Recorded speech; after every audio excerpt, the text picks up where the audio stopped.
राम सिया राम जय जय राम। तो मित्रों नमस्कार, जय श्री राम। इस छोटे से वीडियो में दोस्तों बताना चाहते हैं हम आपके लिए कक्षा 10वीं गणित में बताएंगे हम आपको अध्याय 1 के महत्वपूर्ण वस्तुनिष्ठ प्रश्न देंगे हम आपको 20।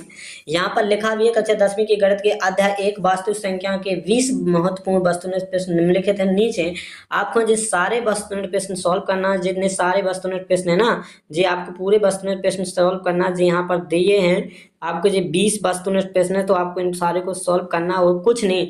आप लोग पहला आपका वस्तुनिष्ठ प्रश्न क्या है, देखो आप लोग पहला वस्तुनिष्ठ प्रश्न है आपका जो पहला है ना, यदि दो संख्या 6 और 15 है तो उनका एचसीएफ क्या होगा, तो आपको उनका एचसीएफ बताना है। एचसीएफ जे पहला, दूसरा, तीसरा, इनमें से कौन सा है आपको जल्दी से जल्दी बताएं।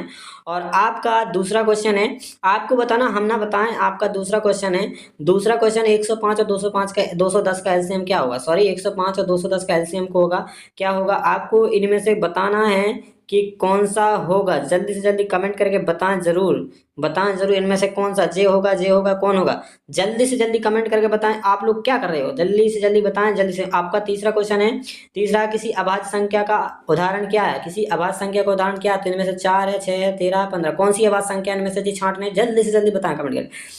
और आपका चौथा क्वेश्चन क्या है, चौथा क्वेश्चन आ चुका है। चौथा क्वेश्चन आपका, चौथा क्वेश्चन क्या है, चौथा चौथा है आपका, यदि ए और बी का एचसीएफ 4 है और एलसीएम 60 है तो ए और बी का गुणनफल क्या है, जल्दी से जल्दी बताएं।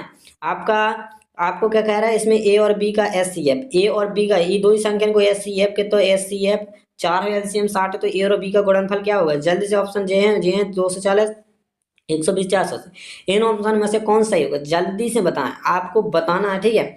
और आपका पांचवा क्वेश्चन है, रूट दो एक संख्या, रूट दो एक खाली स्थान संख्या कौन सी है, परमेय या परमेय पूर्णांक धनात्मक, कौन सी संख्या है इनमें से, ऑप्शन ऑप्शन में से कौन सी है, जल्दी से जल्दी कमेंट में ऑप्शन करके बताएं, जल्दी जल्दी बताएं, ठीक है।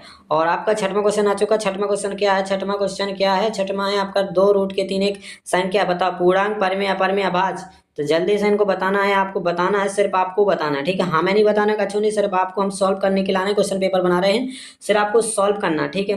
तो सातवां, यदि पी और क्यू अभाज्य संख्या तो उनका एलसीएम क्या होगा, पी और क्यू अभाज्य संख्या तो उनका एलसीएम क्या होगा, पी और क्यू एक अभाज्य संख्या तो उनका एलसीएम क्या होगा, तो इनको बताने हैं आप, हाँ इनको एलसीएम बताना है, ठीक है।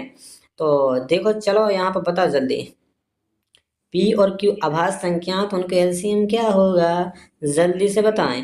यहाँ पर आपका आठवां क्वेश्चन है, अभाज्य संख्या की सबसे छोटी जोड़ी कौन सी है, इसमें 2 3 है, 3 5 है, 5 7 है, या 7 11। इस जोड़ी का मतलब क्या है, इसमें अभाज्य संख्या को सबसे जो छोटा जोड़ा कौन सा लिखा है, इसमें लिखी तो सब अभाज्य संख्या की जोड़ा लिखी, सबसे छोटा अभाज्य संख्या का जोड़ा कौन सा है जी, आपको इसमें बताना, ठीक है। और आपका अगला 9वां क्वेश्चन है, 9वां क्वेश्चन में भी दिया, मोस्ट क्वेश्चन है। 9वां है आपका संख्या 2436 का एचसीएफ क्या होगा, 9वां है 2436 का, 9वां 2436 का एचसीएफ क्या होगा, 6 है, 12 है, 18 है, 24 है, कौन सा है ऑप्शन राइट। तो जल्दी से जल्दी आप बताएं कमेंट में करके। इसमें 12वां है आपका, 12वां में क्या है, संख्या 12 और 18 कैल्शियम, 12 और 18 कैल्शियम, 18 24 36 72 क्या होगा। आपकी जी, हम आपको तैयारी के लाने करवाया, तैयारी के लाने इतना खटकर हम कर रहे हैं, आपको हमें कोई शौक नहीं पड़ेगी आपको जी ऐसा आपको वीडियो बनाएं, आपके फिर आपको बताएं, आपके लिए हम आपको ऐसा करवा रहे हैं कि आप अच्छे से तैयारी आपकी हो जाए बेहतरीन। आपको कोई ऑब्जेक्ट देता नहीं बना के, विकल्प कोई नहीं बताता ना, इसलिए हम आपको गणित के विकल्प दे रहे हैं, आपको हर अध्याय के देंगे। बस आपको क्या करना है, चैनल को सब्सक्राइब और वीडियो को अपने दोस्त के साथ शेयर जरूर कर देना, ठीक है। इतना सा काम करना है कि जो आपका 11वां, किसी संख्या का एलसीएम एचसीएफ गुणनफल हमेशा काय के बराबर हो, किसी संख्या का एलसीएम एचसीएफ गुणनफल उस हमेशा क्या होता है, हम गुणनफल हमेशा खाली स्थान के बराबर, उस संख्या के बराबर, उस संख्या के बराबर, उस संख्या के घन के बराबर, और लिखा है नीचे दी गई संख्याओं के गुणनफल के बराबर। जे वाला ना पता हो तो इसमें ऑप्शन डी है।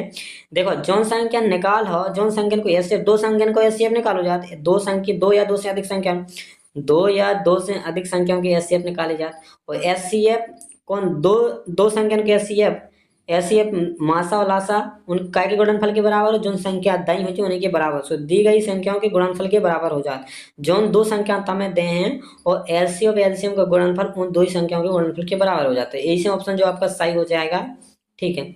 और आपका 12वां क्वेश्चन क्या कह रहा है, 12वां है आपका, 12वां कह रहा है कि एक अभाज्य संख्या का एक उदाहरण कौन सा है, इसमें से कौन सी अभाज्य संख्या, जल्दी से बताओ कौन सी एक अभाज्य संख्या। अभाज्य संख्या क्या होती है, जिनमें कोई किसी का मतलब एक का भाग जाए, मतलब और कोई संख्या का भाग ना जाए, मतलब स्वयं के अलावा और एक के अलावा कोई का भाग ना जाए। तो 17 ऐसी संख्या है जिसमें स्वयं का और एक को भाग जाए, तो ये तुम्हारी कौन सी अभाज्य संख्या है? 12वां हो गया। आपका 13वां क्या कह रहा है? 13वां है 18 और 24 का एलसीएम का गुणनफल होगा। अच्छा, 18 और 24 का एचसीएफ एलसीएम का गुणनफल होगा। इसमें से आपको करना क्या होगा? 18 24 का एलसीएम निकाल, एचसीएफ एलसीएम निकालना, फिर दोनों का गुणा करके निकाल देना। जो कछु हुआ वो इनमें से मिले, तो जो ऑप्शन है कौन में से, ठीक है, वही वो सही हो जाएगा ऑप्शन, ठीक है। और अगला आपका 14वां है। 14वां आपका कह रहा है, 14वां बोल रहा है कि अभाज्य संख्या होती हैं। अभाज्य संख्या क्या होती हैं? जिनका केवल एक गुणनखंड होता है, जिनका केवल दो गुणनखंड होते हैं, जिनका कोई गुणनखंड नहीं होता, जिनके केवल विषम गुणनखंड होते हैं। तो इसका ऑप्शन बी सही हो जाएगा। अभाज्य संख्या होती है जिनका केवल दो गुणनखंड होते हैं। अभाज्य संख्या कौन सी होती है? जिनके केवल दो गुणनखंड होते, वे अभाज्य संख्या हैं। अब तुम एक गुणनखंड कर दो तो एक को एक ही गुणनखंड हो, तो आप एक नहीं होता अभाज्य संख्या।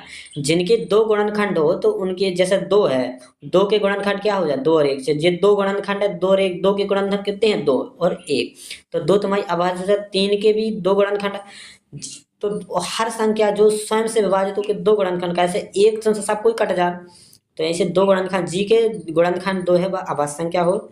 और आपका 15वां क्या है?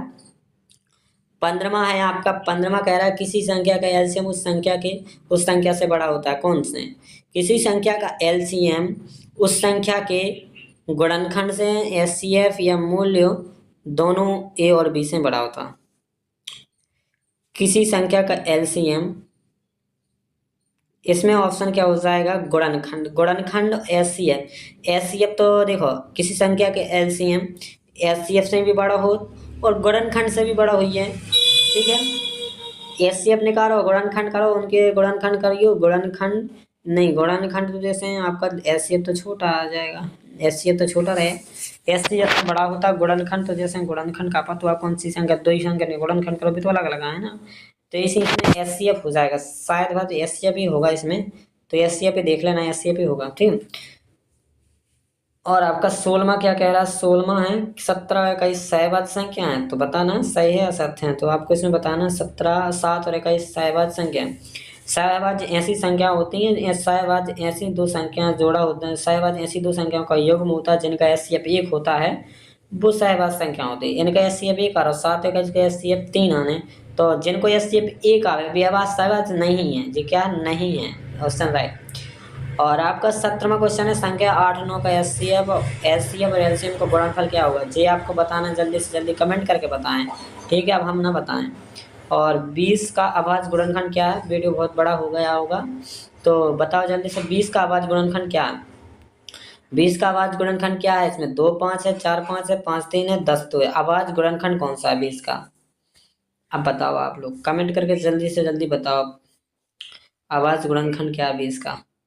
अभाज्य गुणनखंड होना चाहिए वो, ठीक। इनमें ऑप्शन में से कोनो है कि नहीं है? हो तो ऐसे तो हो नहीं सका। अभाज्य गुणनखंड बस छांटना था मैं, ठीक है, जोन जोन हो गए, जन जन हो गए, तो ठीक है, छांट लेना, आपको इसको बताना है। आपका अगला क्वेश्चन है 19वां, संख्या 36 18 का 36 और 48 का एचसीएफ क्या होगा? 36 और 48 का एलसीएफ क्या, एचसीएफ क्या होगा? तो इसमें 6 12 18 24 कौन सा है, ये आपको बताने हैं।